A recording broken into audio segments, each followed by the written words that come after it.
DPDCमध्ये प्रश्न मांडत असतात, त्यामुळे त्यांना त्यांच्या प्रश्नांना न्याय देणं हे शासनाची जबाबदारी आहे आणि ती आम्ही पार पाडतो आहे. आजच्या जिल्हा नियोजन बैठकीमध्ये 2026-27चं जे आर्थिक बजेट आहे त्याला मान्यता दिलेली आहे आणि त्याचबरोबर अनेक विषयांवर चर्चा झालेली आहे. त्यामध्ये अतिक्रमणमुक्त मुंबई, झोपडपट्टीमुक्त मुंबई, SRA क्लस्टरला प्राधान्य देणं,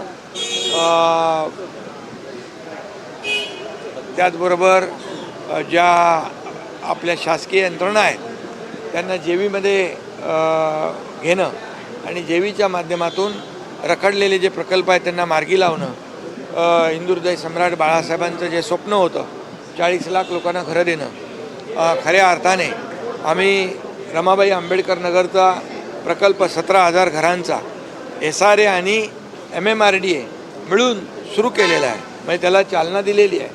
त्यामुळे भविष्यामध्ये झोपडपट्टीमुक्त मुंबई, खड्डेमुक्त मुंबई, प्री मान्सून वर्क याच्यावर देखील चर्चा झाली. पावसाळ्यापूर्वी करण्याची कामं सर्व यंत्रणांना सूचना दिलेल्या आहेत की कुठल्याही परिस्थितीमध्ये पावसाळ्यामध्ये खड्ड्यांचा त्रास लोकांना होता कामा नये.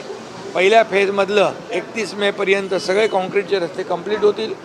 दुसऱ्या फेजमधले देखील 90% कंप्लीट होतील आणि त्यामुळे जे तिसऱ्या फेजचं काम पावसाळ्यानंतर सुरू होईल आणि जे डांबरी रस्ते आहेत ते डांबरी रस्ते पावसाळ्यापूर्वी सुस्थितीत आणण्याच्या सूचना मी दिलेल्या आहेत. नालेसफाईच्या बाबतीमध्ये देखील सूचना दिलेल्या आहेत. ज्या ठिकाणी पाणी वॉटर लॉगिंग होतं, पाणी साचतं, ते स्पॉट देखील माहिती आहेत आणि त्यामुळे तिथं देखील मोठ्या प्रमाणावर यंत्रणा बसवण्याच्या सूचना दिलेल्या आहेत. होल्डिंग पॉन्ड आहेत ते देखील कार्यान्वित करण्याच्या सूचना दिल्या आहेत, जेणेकरून पावसाळ्यामध्ये पाणी साचून मुंबईकरांना त्रास होणार नाही. या सर्व सूचना दिल्या. सर्व यंत्रणांनी त्याच्यामध्ये एक टीम बनवून काम करावं अशा प्रकारचे निर्देश दिलेले आहेत. त्याचबरोबर मोकळे फुटपाथ हे लोकांसाठी चालण्यासाठी आहे आणि म्हणून महापालिका आयुक्तांना मी सांगितलेलं एक स्पेशल ड्राईव्ह घेऊन हे सगळे फुटपाथ जे आहेत हे फुटपाथ लोकांना चालण्यासाठी असले पाहिजेत आणि हे फुटपाथ सुस्थितीत असले पाहिजेत, फुटपाथ सुरक्षित असले पाहिजे.